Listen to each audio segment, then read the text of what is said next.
మీ business ఏదైనా మీ ఊర్లో promotion చేయాలంటే అది సుమన్ టీవీతోనే సాధ్యం. ఇప్పుడే సంప్రదించండి. నమస్తే అండి, welcome to Suman TV. Organic రాఖీలు. ఆర్గానిక్ రాఖీలు ఏంటి? ఇప్పుడు వినలేదు, ఎక్కడ వినలేదు అనుకుంటున్నారు కదండి. అవును, ఆర్గానిక్ పండ్లు, ఆర్గానిక్ పలహారాలు, ఆర్గానిక్ కూరగాయలు ఇలా ఎన్నో విన్నాం. కానీ దానికి భిన్నంగా మేము కూడా ఆర్గానిక్ రాఖీలు చేస్తాము అంటున్నారు మన దిలీప్ గారు. సురభి గోశాలకు సంబంధించినటువంటి మేనేజ్మెంట్ అయితే ఇక్కడే ఉంది. ఒకసారి వారితో మాట్లాడే ప్రయత్నం అయితే చేద్దాం. నమస్తే అండి. నమస్తే అండి. మీ పేరు సార్? నా పేరు దిలీప్ కుమార్ అండి. సార్, రాఖీలు అసలు మీకు ఇట్లా ఆర్గానిక్ గా తయారు చేయాలనే ఆలోచన మీకు ఎందుకు వచ్చింది? ఆర్గానిక్ ఆలోచన అంటే మెయిన్ ఆవు గుండె అండి. ఆవు కబేలాలకు ఎక్కువ వెళ్తుందండి. మన వాళ్ళు ఏం చేస్తున్నారు అంటే మెయిన్ పాల మీదనే ఎక్కువ కాన్సెప్ట్ చేస్తున్నారు. పాల అయిపోయాక దాన్ని తీసుకెళ్లి కబేలాలకు అమ్ముతున్నారండి. అంటే వాటి మీద ఇన్కమ్ లేదని ఆ గోమాతను తీసుకెళ్లి కబేలాలకు అమ్ముతున్నారు. వాళ్ళు అమ్ముతున్నారు కాబట్టి మేము అలా కాదు, ఆవు పేడతో గానీ మనము డబ్బులు ఆదాయం వస్తుంది, గోశాలలో ఉంటుంది, ఆవు బతుకుతుంది, 10 మందికి ఉపాధి ఇస్తుంది అనే ఉద్దేశంతో మేము ఈ కాన్సెప్ట్ చేసామండి.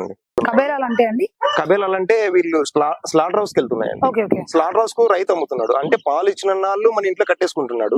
ఎప్పుడైతే పాలు ఇవ్వకుండా డ్రై అవుతుందో అప్పుడు తీసుకెళ్లి కబేలాలకి ఇస్తున్నాడు. అంటే వాటి గుండా ఆదాయం వచ్చిన నాళ్ళు పాలు తీసుకుంటున్నాడు. ఆదాయం అయిపోయాక ఏం లేదని దాన్ని కబేలాలకు అమ్ముతున్నాడు.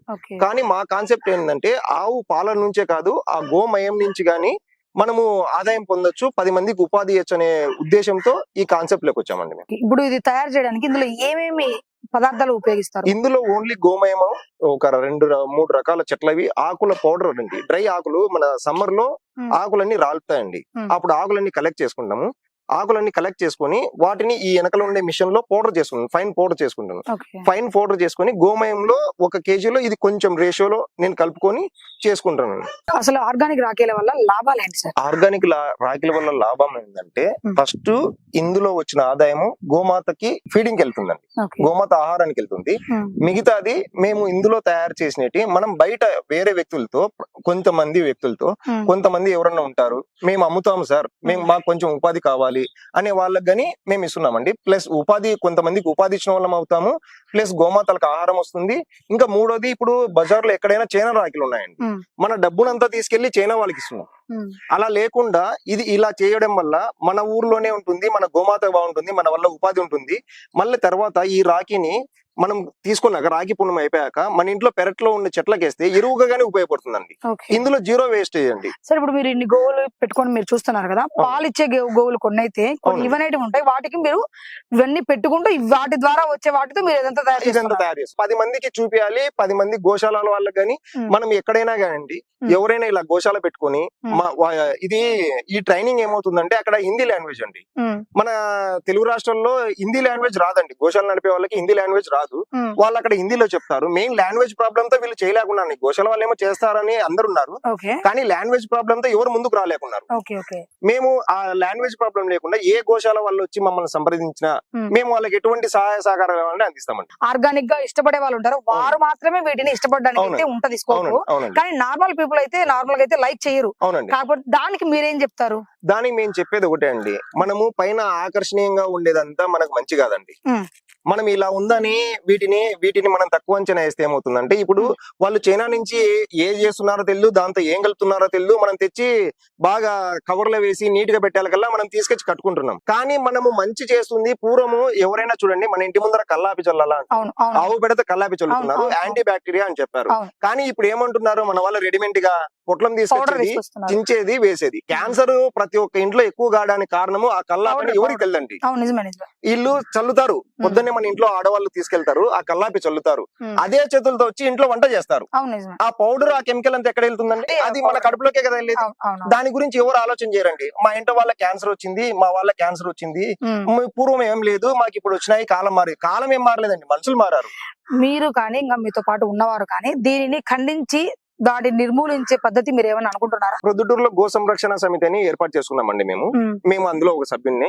మేము గో సంరక్షణ తరపున మన ఎమ్మెల్యే గారికి ఇచ్చాము, మున్సిపల్ కమిషనర్ కి ఇచ్చాము, ఆర్డీఓకి ఇచ్చాము, అందరికి ఇచ్చామండి, కడప కలెక్టర్ కి ఇచ్చాము, ఎస్పీకి ఇచ్చాము. సార్ ఇలా జరుగుతుంది అని చెప్పాము. కానీ వాళ్ళు ఏమంటున్నారు, చూస్తాం అంటున్నారు. కానీ ఇంతవరకు ఏ అధికారి గానీ మాకు పలానా దాంట్లో మీరు పెట్టిన దానికి మేము చెప్పాము, మీరు చెప్పిన దానికి ఇది చేశాము అని మాకైతే ఫీడ్బ్యాక్ ఎక్కడ లేదండి. ఇప్పుడు నిద్ర లేచిన తర్వాత నుంచి ఎర్లీ మార్నింగ్స్ వెళ్తే ఆవులు ఆ. బయట ఉన్న చెత్త చెదారాలే తింటున్నాయి. అవునండి. అప్పుడు మీరు ఎంతమంది చెప్పినా వాళ్ళు రెస్పాండ్ అవ్వనప్పుడు అవును, అవును. మీరు ఒక ప్రయత్నం ఏమైనా చేశారా? వాటిని తీసుకొచ్చి మీ దగ్గర కట్టుకునే ప్రయత్నం ఏమైనా చేశారా? నాది మిడిల్ క్లాస్ ఫ్యామిలీ అండి. Okay. Middle class family. Hmm. ఒక ఆవును తీసుకొచ్చి ఇలా స్టాల్ ఫీడింగ్ చేయాలంటే 300 రూపీస్ ఖర్చు వస్తుందండి ఒక రోజుకి. నేను ఎంతవరకు సస్టైన్ చేయగలుగుతాను? నా శక్తి స్తోమత వరకు నాకు ఇన్ని ఆవులు చాలండి. మామూలుగా శక్తి మించి నేను వెళ్ళి దానిని ఇబ్బంది పెట్టడం నాకు ఇష్టం లేదండి. ఇప్పుడు నా శక్తి ఇంత, ఆ అమౌంట్ నేను పెట్టుకున్నానండి. ఇప్పుడున్న మన ప్రస్తుత కాలంలో వీటిని తగలబడినా గానీ ఎవరు అంత ఇష్టపడరు. అవును. కాకపోతే వాళ్ళకి మీరు ఇచ్చే ముఖ్యమైన సూచన ఏంటి చెప్పండి? వాళ్ళకు తగలరు చేయరు అనే మాట అనేది గతంలో ఉన్నదండి. గత 3 రోజుల నుంచి ఆర్యవైశ్య యువజన సమాఖ్య అధ్యక్షుడు మా అభినయ్ గారు ఒక వీడియో ప్రమోట్ చేశారండి. ఆ వీడియో 2 తెలుగు రాష్ట్రాలు కాకుండా కర్ణాటక, తమిళనాడు గానీ వెళ్ళింది. యుఎస్ నుంచి గానీ కాల్స్ వచ్చాయండి. యుఎస్ కి మాకు పార్సల్ చేయగలుగుతారని దగ్గర ఒక 20 కాల్స్ యుఎస్ ఉన్నాయండి. ఇక్కడ నుంచి యుఎస్ కి పంపించాలంటే మేము కస్టమ్స్ వాళ్ళు ఏమన్నా అబ్జెక్షన్ చెప్తారని అడిగామండి కొరియాలోని. వాళ్ళు ఈ రోజు సాయంత్రం చెప్తా అన్నారు. వాళ్ళు ఓకే అంటే యుఎస్ గానీ వెళ్తాయండి. ఇక్కడ నుంచి యుఎస్ కి వెళ్తున్నాయి. అలాగే ఇప్పుడు కొంతమంది మినిస్టర్ ఫోన్ చేశారు కదా అండి. మన తెలుగు రాష్ట్రాల్లో ఉన్న గోశాలంతా ఒక కోఆర్డినేటెడ్ టీమ్ ఏర్పాటు చేసుకుని మేము ప్రతి ఒక్క గోశాలలో ఈ ప్రొడక్ట్స్ తయారు చేయాలి. ప్రతి ఒక్క గోశాల నుంచి మేము కోఆర్డినేట్ చేయి మన తెలుగు రాష్ట్రాల్లో ఉండే గోశాలందరినీ ఒక టీమ్ గా ఏర్పాటు చేసుకుని గోవధను నియంత్రించేదానికి ఇలా మన ప్రయత్నం ఇలా చేయాలి. ఇలా చెందితేనే మనం సస్టైన్ అవుతాము, గోవు బతుకుతుంది, 10 మందికి ఉపాధి ఇచ్చిన వాళ్ళం అవుతామని ఉద్దేశంతో మేము తొందరలో అండి ఒక కోఆర్డినేషన్ టీం ఏర్పాటు చేసుకుని ఆ టీమ్ లో ఇదే మెయిన్ కాన్సెప్ట్ అండి. ప్రతి ఒక్క గోశాలలో ఉండాలి. ప్రతి ఒక్క గోశాలలో ప్రొడక్ట్స్ తయారు చేయాలి. ప్రతి ఒక్క హిందువు వాడాలి. ప్రతి ఒక్క హిందువు ఎక్కడెక్కడో వెళ్ళి ఏ తెచ్చుకునే కన్నా మన గోశాలకు వెళ్ళి మన గోశాలకి ఫండింగ్ రైజ్ చేసినట్టు ఉంటుంది, ఇది తెచ్చుకున్నట్టు ఉంటుంది. ఓకే. సో ఇప్పుడు మీరు ఇది గోమయంతో చేసిన toothpaste and tooth powder అని చెప్పొచ్చు. పౌడర్ అండి. ఈ పౌడర్ లో మీరు ఖచ్చితంగా ఏమేమి ఇంగ్రీడియంట్స్ యూజ్ చేస్తారు, ఎన్ని యూజ్ చేస్తారు? అందులో 5 ఇంగ్రీడియంట్స్ యూజ్ చేస్తామండి. ఫస్ట్ ఒకటి లవంగమాయలు వేస్తాము. ఇంకొకటి అమృతధార అని వస్తుంది, అది వేస్తాము. గోమయ భస్మము, మన వేపాకు ఆకులు పౌడర్ చేసి పౌడర్ వేస్తామండి. మళ్ళీ వచ్చేసి రాక్ సాల్ట్ వేస్తామండి. ఇందులో రాక్ సాల్ట్. ఓకే. ఆ 5 ఇంగ్రీడియంట్స్ వేస్తామండి. 5 ఇంగ్రీడియంట్స్ ఒక రేషియోలో కలిపేసి చేస్తామండి. వాళ్ళు దంతమంజన వేసినప్పుడు కొంచెము వాళ్ళకి లవంగమాయలు అమృతధార పడుతుంది కాబట్టి కొంచెం ఘాటుగా ఉంటుంది, బాగుంటుందండి, స్మెల్ రాకుండా. మామూలు టూత్ పేస్ట్ కానీ టూత్ పౌడర్ కానీ పడితే ఒక స్వీట్నెస్ వస్తుంది. అవునండి. అది ఉంటుందా ఇందులో? అసలు స్వీట్నెస్ ఉండదు. అది ఏమవుతుందంటే టూత్ పేస్ట్ కెమికల్ అండి. ఓకే. ఓకే. ఇది కెమికల్ రహితం అండి. సమాజానికి మీరేం చెప్తారు దీనికి? మాకు మన ప్రొద్దుటూరులో ఉండే అధికారులు ఒక స్థలం ఇచ్చి ఒక 2 ఎకరాలు 3 ఎకరాలు మాకు స్థలం చూపించి మాకు అక్కడ చూపిస్తే మేము దాతల సహాయంతో రోడ్డు మీద ఉండే ప్రతి ఒక్క ఆవును సంరక్షిస్తామండి.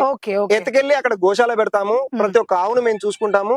మాకు దాతలు సహాయ సహకారాలు, మన పొద్దుటూరు ప్రజలు చాలా మంచి వాళ్ళు, మనకు అడుగుతానే ఏదైనా సహాయం చేస్తారు కాబట్టి మేము చేస్తామండి. కానీ అధికారుల నుంచి మేము కోరే చిన్న విన్నపం ఏమంటే మాకు మన ప్రొద్దుటూరు నుంచి ఒక స్థలం ఏర్పాటు చేస్తే మా గో సంరక్షణ సమితి తరపున మేము ఆ గోశాలను మెయింటైన్ చేసేదానికి రెడీగా ఉన్నామండి. సార్ ఇంకోటి, ఇప్పుడు గోమయం అయితే మన ఈ ప్రొడక్ట్స్ తయారు చేసాము, కానీ గోమూత్రాన్ని ఏం చేస్తారు? గోమూత్రాన్ని మనకి చుట్టుపక్కల కొంతమంది ఆర్గానిక్స్ రైతులు ఉన్నారండి. మేము ఉదయాన్నే పడతాము గోమూత్రము, బకెట్లతో పట్టి పక్కన పెడతాము. వాళ్ళు వచ్చి 1 లీటర్ 10 రూపాయలకి తీసుకెళ్తారండి. నెయ్యి చేస్తామండి. ఆ నెయ్యి వచ్చేసి 2400 రూపాయలు కాస్ట్ అండి. అది 1 కేజీ, 1 కేజీ. అది ఎందుకు అంత కాస్ట్ అంటే 35 లీటర్లు పాలు తోడేసి పెరుగు చేసి చిలికిన వెన్న అండి. అది 35 లీటర్లు చిలికితే 1 కేజీ నెయ్యి వస్తుందండి. అందుకు అంత రేటు పడుతుంది. ఆ చిలికిన మజ్జిగను కొన్ని హాస్టల్స్ ఉన్నాయండి మాకి, హాస్టల్ వాళ్ళకైనా ఇస్తాము. లేదంటే రైతులకి పుల్ల మజ్జిగ ఏమవుతుందంటే పురుగు ఆశిస్తుంది కదండి, పురుగు ఆశించకుండా 1 లీటర్ మజ్జిగని 20 లీటర్ల ట్యాంకులో కలుపుకొని వాళ్ళు స్ప్రే చేస్తే ఎటువంటి పురుగు ఉండదండి. ఇవి ఇలా ఆవు పెరుగుని మనం ఇంట్లో ఉన్న పెరట్లో ఉన్న పురుగులు ఆశిస్తాయి కదండి.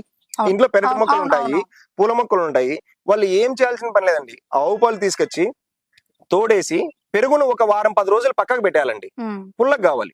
ఆ పుల్లగైన మజ్జిగని తీసుకొని 1 లీటర్ నీళ్ళకి 100 ml పెరిగేసి దాన్ని బాగా చిలికి ఆ స్ప్రే చేస్తే అక్కడ పురుగు అనేది ఉండదండి. విన్నాం కదండి ఆర్గానిక్ రాఖీలు, వాటి ఉపయోగాలు. మన సురభి గోశాల వారు చేస్తున్నటువంటి చిన్న ప్రయత్నము సమాజానికి ఎంతో మేలు కలిగిస్తుంది.